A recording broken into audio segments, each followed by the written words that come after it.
Good morning. Hello, everybody. We're going to see the basic terminologies used in biomechanics. I'm going to actually divide this into two lectures. One is on the applications of biomechanics in mechanical engineering and how important it is to study biomechanics and what are the classifications of the same. And the next lecture, we will see the basic terminologies and we're going to divide that into three principal areas. So coming to what is biomechanics, I am Dr. Mona Sahu, Assistant Professor in the Department of Mechanical Engineering, Karunya Institute of Technology and Sciences. And we're going to study about biomechanics. Why is it important for us in this lecture? So coming to, we have studied in the engineering with the in the engineering principle field, that is mechanical engineering. There are different mechanical principles that we have studied, and we can apply that to living systems, any living system, and we can also directly relate that to the human body. So I see the sign, there are static movements as well as dynamic movements.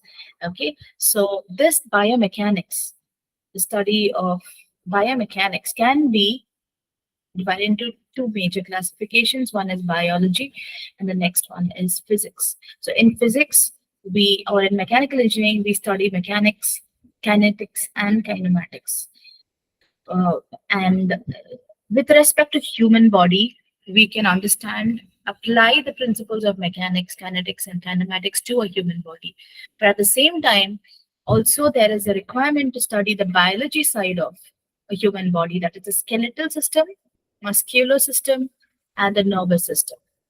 So it's important to study these three systems in order to design equipments or design methodologies for improving pain or improving comfort while a human body works at its workplace. So coming to three principal areas where the principles of mechanical engineering is applied for a human body could be performance, injury, and rehabilitation. So we need to understand that there are routine movements that a human body makes, which needs to be studied, not just the outside movements, which is sitting, standing, and walking. So there are analysis that needs to be done when a person is sitting, how much pressure is required, or how much force is added on each joint, and so on. So routine movements need to be studied, that is sitting, standing, and walking or running. And also the internal movement and behavior needs to be studied. So with respect to work, if you have to lift a heavy object, there is a specific way of lifting that object without stressing the joints and the muscles, particular joints and the muscles in the body, which we'll be studying. And then there are a lot of other movements apart from sitting, walking, and standing that are the movements which are occurring in a body with respect to sports. Like there's javelin, there's football, there's hockey, and there are so many other sports in which biomechanics, the mechanics of the movements of each and every part of the body needs to be studied so that we can avoid injury, fatigue, and pain. So with respect to performance, as I told you, routine movements need to be studied. For that, it is vital to understand what are the reach zones. That is primary reach zone, secondary reach zone, and tertiary reach zone. And if this is understood, that means if there are frequent reaches, for example, if you are working on a computer, the primary zone would be the frequent reaches. So the frequent repetitive movements that is done by using a computer is the keyboard and the mouse. So that needs to be kept closer to the body, not away from the body. So secondary zone can have maybe the telephone, and the tertiary zone will have the monitor, so that it can maintain safe distance, viewing distance for the user. Similarly, there's internal movement and behavior that needs to be studied, which is blood flow, fluid circulation, heart and muscle mechanics, and another example is skeletal joint. So all these movements, internal movements, can be studied to understand the performance of a human body in a particular task. Next principal area is injury. That means we need to understand failure and damage of biosystem. What can cause failure and damage to a biosystem? How does it cause failure and damage? So that you can design protective devices for to prevent such injuries. That means study of accidents is one of the major fields of biomechanics. For example, how does an accident, how does a bone break into three pieces? Then muscle tear, how does it happen? So to prevent all that, there needs to be design of protective devices, helmets, uh, shields, and so on.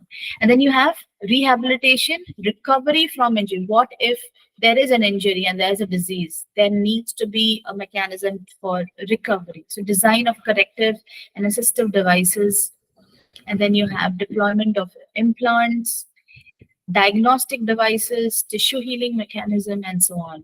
So you have implants, you've got knee replacements, some of the examples, prosthetic limbs, and so on. All this comes under the third main principal area of biomechanics application is rehabilitation. So looking this into in detail, so it is a must to understand and study the ergonomic working zones for every kind of work. It can be heavy industrial work.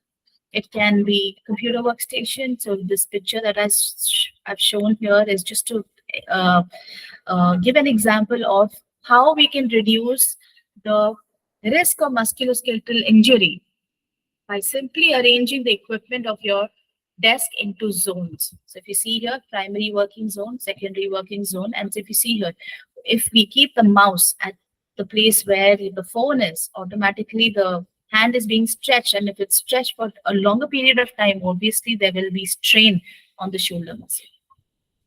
So this can be simply avoided by arranging the equipment on your desk into zones. Similarly, if you take a kitchen layout, there are ergonomic positions and zones. So the kitchen layout needs to be designed in such a way that there's a working height, shoulder height, and reaching height. So storage level can be done within this reaching height and less needed heavy. So the heavy objects can be placed down and the lightweight, which are less needed, can be placed on top. And if you see the layout here as well, there is U-shaped, L-shaped, parallel, and in any shape type of kitchen which needs to be designed, the placement of the three main appliances, that is fridge, sink, and the stove. The triangle, orange triangle that you see, that distance needs to be maintained to reduce fatigue while working in a kitchen. This is another very good example of working zones. The next example that I wanted to take is if you are lifting a heavy object. So if you see the two diagrams, which is the red and the green, if you are lifting without by bending, automatically there is strain on the spine. That means the muscles of the spine alone is being used in the first picture. But if you see the second picture, if you bend your knees and squat, if you notice the spine is straight. While lifting the heavy object also, the spine remains straight, and we use the muscles of the hand as well as the legs, not just the back. And while standing straight, you need to make sure that the item is close to the body so that the center of gravity doesn't shift and doesn't lead to balance issues. So if these are maintained, automatically we can avoid injury completely while working on heavy objects.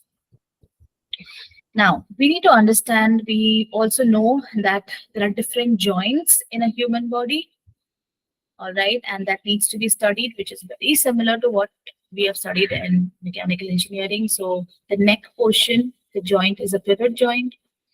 Then you have the elbow joint, which is nothing but the hinge joint, saddle joint, the wrist, and then you have between radius and carpal bones of the wrist, you have the condyloid joint. Ball and socket joint is very familiar, shoulder joint as well as the knee and the hip joint, sorry, not the knee. And then you have the plane joint. Okay, so this is the different joints that are available in the human body. And with respect to study of joints, it is important to study the joints so that the third principle of biomechanics application can be incorporated, that is rehabilitation, designing of implants. As you can see here, hip joint, this is the spinal, and then you have the dental joint. So designing of implants, assistive devices, it's required to study the joints. So with this, I complete. I just wanted to give an overview of the first lecture on the introduction of why we need biomechanics. How is it applied in three basic principal areas of um, of applications. And with this, we will move ahead to the next lecture now, studying the different terminologies. I'm going to divide them into three different classifications. So let's move ahead with the next video. And in the next video, we'll learn about different terminologies used in a human body with respect to biomechanics. Thank you.